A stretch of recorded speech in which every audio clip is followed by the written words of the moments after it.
I'll make you a national champion. That's what Lieutenant Elrod said.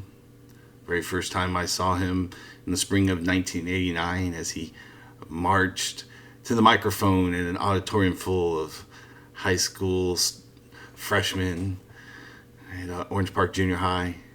He said, join in JROTC, and I promise you, before you graduate, you will win a national championship.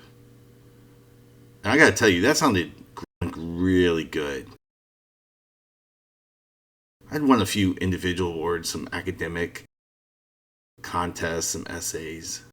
But I got to tell you, our team sports, we did not have a history of victory. We were just not very good at very many things. And on the athletic field, I had managed to garner quite a few second places. But I didn't win. And I wanted to be a winner. I really wanted to feel like I was the best at something.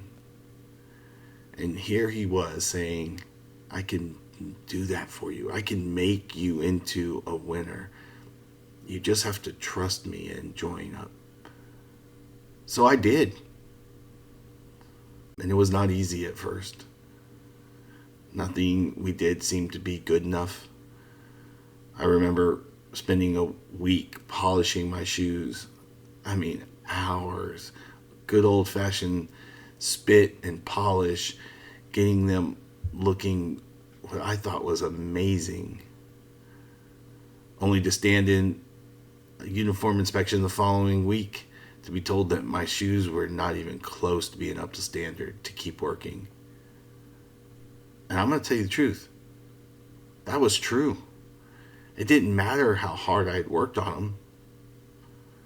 They weren't the shoes of a national champion. But I didn't know what that looked like. And it's really interesting because I would work really hard and get really proud of the work I'd done. And those shoes looked better than any shoes I'd polished ever before. And if I'd been left to my own, I would have quit. And many times I did. I said they were good enough. And those shoes were better than most shoes that I saw.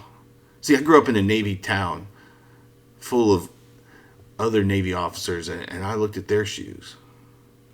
And my shoes were better. They were more polished. My uniform was neater. I took more care. My ribbons were straight. My name tag was straight.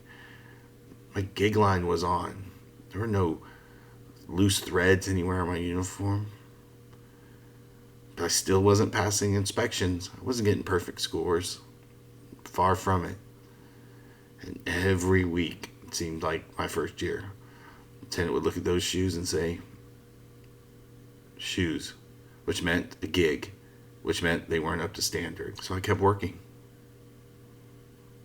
I was determined to pass. I wasn't alone. There were a lot of us that weren't up to standards at the time. But some people were passing. So I looked to them. And that's so key, right? You start looking around for people next to you to find out who's having success where you're having failure. What was their secret? What did they know? How are they doing? What were they doing that was different? Right? And a few of them taught me a couple of tricks. And I talked to some of the older cadets and asked them what they knew. And I got the shoes polished. And I never had a problem polishing shoes again. I still don't have any issues polishing shoes. That's not to say that's something you want to brag about, that you got national championship level shoe polishing. But it was the piece. It was the foundation for what the LT was teaching us. Because we approached the same level of discipline. We built the same systems around our routines, the way we studied for our academics, the way we trained physically. There was okay. There was what the rest of the people were doing. And then there was, will LT approve? Because see, To get past LT, it had to be at the national championship level. And quite often, our first, second, and third attempt just wasn't at that level. And we needed the LT to hold us accountable. He was one of my early coaches.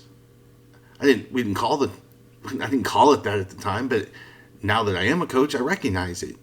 He was the third party. He could see what we couldn't see, but he knew where we could go. He knew the path. We just had to trust it.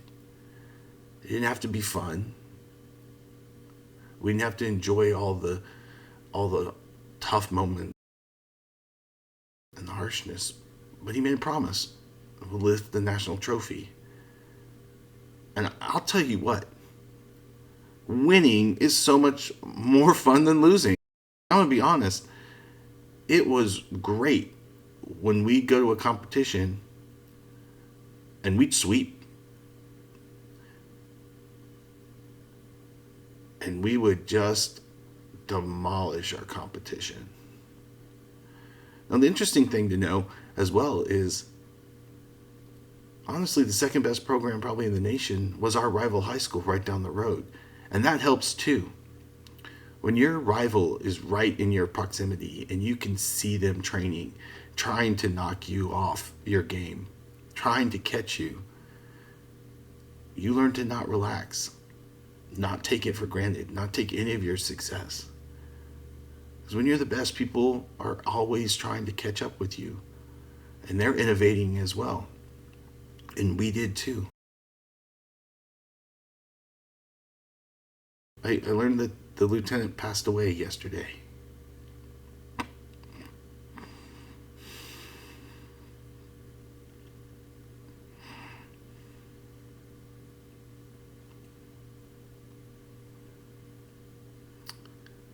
But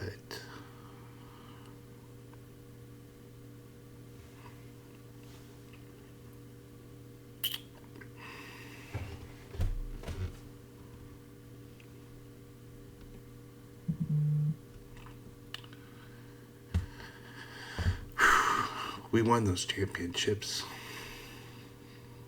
I hosted our first national championship trophy, 91.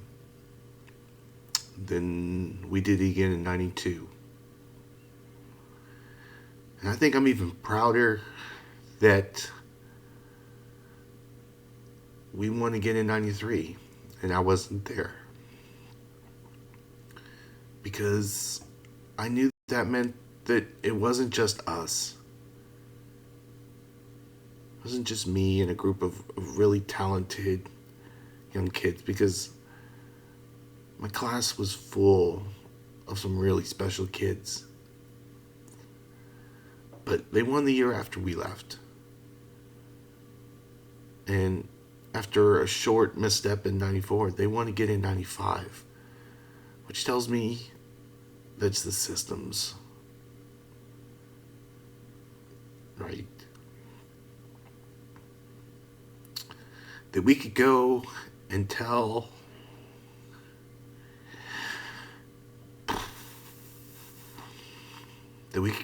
any kid that you can be a champion.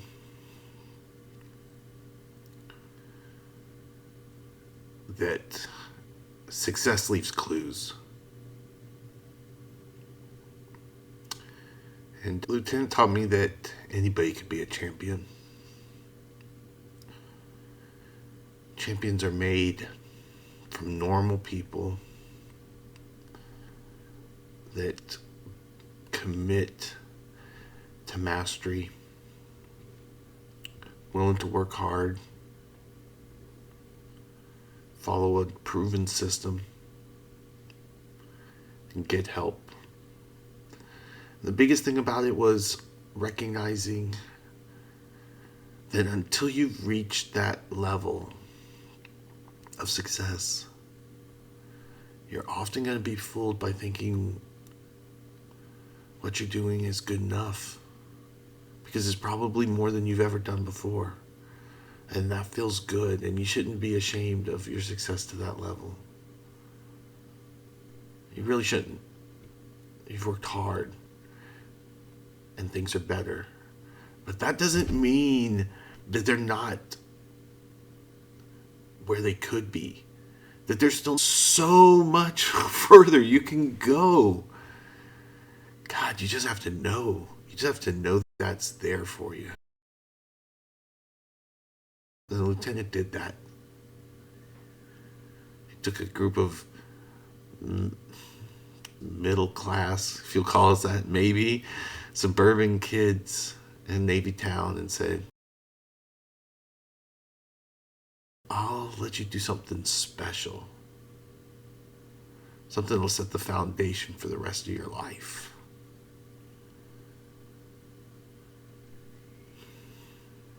Yeah, the lieutenant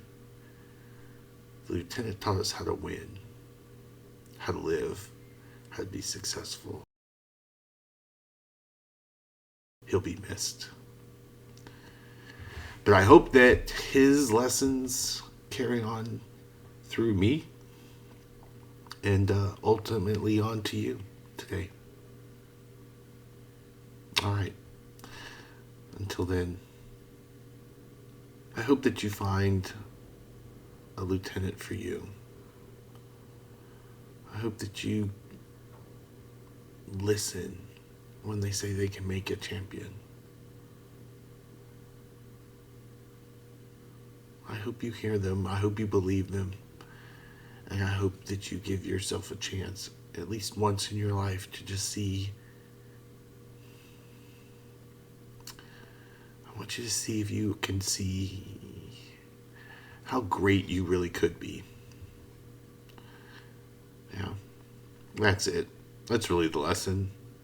You owe it to yourself for once, at least one time, to see how great you can be.